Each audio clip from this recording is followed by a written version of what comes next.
இந்த வீடியோவில் action script animation பார்க்க போகிறோம். இது வரைக்கும் கீ ஃப்ரேம் அனிமேஷன் பார்த்தோம். கீ ஃப்ரேம் அனிமேஷனை பொறுத்த வரைக்கும் ஸ்டார்டிங் டைம், அதாவது இந்த ஆரம்பத்தில் இருந்து அப்படிங்கிற மாதிரி செட் பண்ணிவிட்டு அட் தி எண்டிங் டைம் இவ்வளோ டைமிங் கேப்பில் அப்படிங்கிற மாதிரி சொல்லி இந்த ரெண்டு டைமிங் கேப்லேயும் என்ன செய்யணும், it maybe either insert key frame or insert blank key frame, ஏதோ கீ ஃப்ரேமை வந்து நம்ம ப்ரொவைட் பண்ணியிருப்போம். இந்த டைம் கேப்பில் இந்த ஒர்க் நடக்கணுங்கிற மாதிரி சொல்லியிருப்போம் இல்லையா. ஸோ இப்போ நம்ம பார்க்க போகிறது action key frame. Action key ஃப்ரேமில் நம்ம ஸ்டார்டிங் கீ ஃப்ரேம் மட்டும்தான் வச்சுருக்க போகிறோம். இந்த கீ ஃப்ரேமில் நம்ம வச்சுருக்கிற இந்த ஆப்ஜெக்ட்டுக்கு பேர் இங்கே டார்கெட்னு சொல்ல போகிறோம். So this is the target object. இந்த டார்கெட் ஆப்ஜெக்டை நான் என்ன மாதிரி மாற்ற போகிறேன்னு சொல்கிறது ஆக்ஷன். எந்த டைமில், சே ஃபார் எக்ஸாம்பிள் கிளிக் பண்ணும் போதா இல்லாட்டி லோட் ஆகிறதுலேருந்தேவா, அந்த மாதிரி எந்த டைம்லேருந்து இது மாறணும் அப்படின்னு சொல்கிறதுக்கு பேர் ட்ரிகர். ஓகேவா. So we have 3 components: target, trigger and action. இப்போ இந்த டார்கெட்டுக்கு நம்ம இங்கே என்ன செய்ய போகிறோம்னா ஒரு சிம்பிளாக கன்வெர்ட் பண்ணிக்கிறேன். பிகாஸ் அதோடைய அவுட்லைன் அஸ் வெல் அஸ் உள்ளே இருக்கிற அந்த இமேஜ் ரெண்டுத்தையுமே நான் இந்த இடத்துல ரொட்டேட் பண்ண போகிறேன். ஸோ சிம்பிளுக்கு நேம் எது வேணாலும் நீங்கள் வச்சுக்கோங்க. அண்ட் தென் இங்கே இந்த ஆரோ மார்க்கை கிளிக் பண்ணால் நம்மளுக்கு ப்ராப்பர்ட்டி பேனல்ஸ் போகணுன்னு தெரியும்.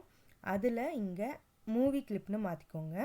இந்த சிம்பிளுக்கு ஒரு இன்ஸ்டன்ஸ் நேம் நான் இங்கே ப்ரொவைட் பண்ண போகிறேன். Say for example my poly. இந்த மை பாலியை ரொட்டேட் மட்டும் பண்ண போகிறது கிடையாது, அட் த சேம் டைம் அந்த ரொட்டேஷன் ஸ்பீடையும் நான் மாற்ற போகிறேன். ஸோ அதுக்கு நம்ம என்ன செய்ய போகிறோம்னா ஆக்ஷன் ஸ்கிரிப்ட் எழுத போகிறோம். அப்போ ஃபஸ்ட்டு அந்த டைம் ஃப்ரேமில் ஒரு கிளிக் பண்ணிக்கிட்டு F9 கிளிக் பண்ணிக்கோங்க. we will enter into action frame. இப்போ இந்த ஆக்ஷன் ஃப்ரேமில் கோடிங் வந்து வேரியபிள் டைப்பில் v is equal to some degree rotation. ஓகேவா.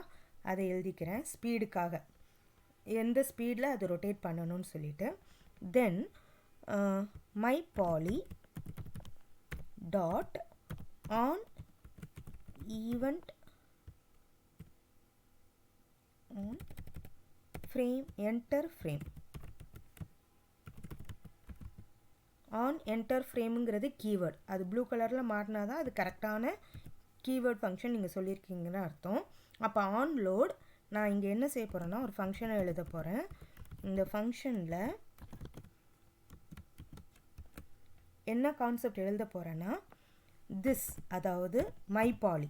இந்த இடத்துல திஸ்ங்கிற கீவேர்ட் மை பாலிங்கிற இந்த கரண்ட் ஆப்ஜெக்டை டினோட் பண்ணுது. அப்போ அந்த பாலிகான் வந்து என்னவா மாறணும்னா ரொட்டேஷன் ஆகணும்.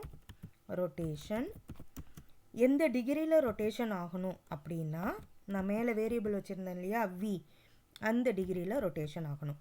இப்போ கரண்ட்டாக அதோடைய ஸ்பீடையும் நான் சேஞ்ச் பண்ண போகிறேன்னு சொல்லியிருக்கேன் இல்லையா. ஸோ வி அதையும் நான் இன்க்ரீஸ் பண்ணிக்கிறேன் by 2.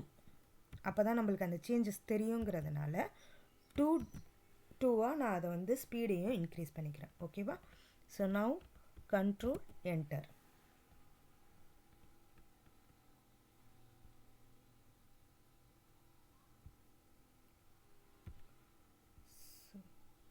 இந்த இடத்துல சிம்பிள் தப்பாக எழுதிட்டேன்.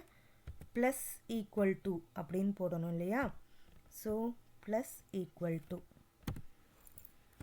Okay. So control enter. So இப்போ நம்மளுக்கு சேஞ்ச் தெரியுதா, ஸ்பீடு இன்க்ரீஸ் ஆகுதா. ஆக்சுவலி டபுள் பாலிகான் கிடையாது, அந்த அளவுக்கு ஸ்பீடு வந்து ஃபாஸ்ட்டாக இருக்குது. ஓகேவா. ஸோ அகெயின் ரெசிப்ரோக்கலாக வந்து நின்றுட்டு, ஏன்னா ஒரு ஃப்ரேம் முடிஞ்சிடுச்சு, இது இப்போ செகண்ட் ஃப்ரேம் ஆரம்பிக்குது. அப்போ ஒரு ஃப்ரேம் அப்படிங்கிறது வந்து 12 to 24 கீ ஃப்ரேம்ஸ் வரைக்கும் செட் பண்ணிக்கும் ஒரு சைக்கிள். ஒரு சைக்கிள் முடிச்சுட்டு அடுத்த சைக்கிள் அதுவாகவே லூப்பில் அது ஒர்க் ஆகிட்டே இருக்குது. So there is no ending. நீங்கள் எவ்வளோ நேரம் இதை ஆன் பண்ணி வச்சுருக்கீங்களோ அவ்வளோ நேரம் இது லூப்பில் உங்களுக்கு ரன் ஆகிட்டே இருக்கும். Okay, thank you.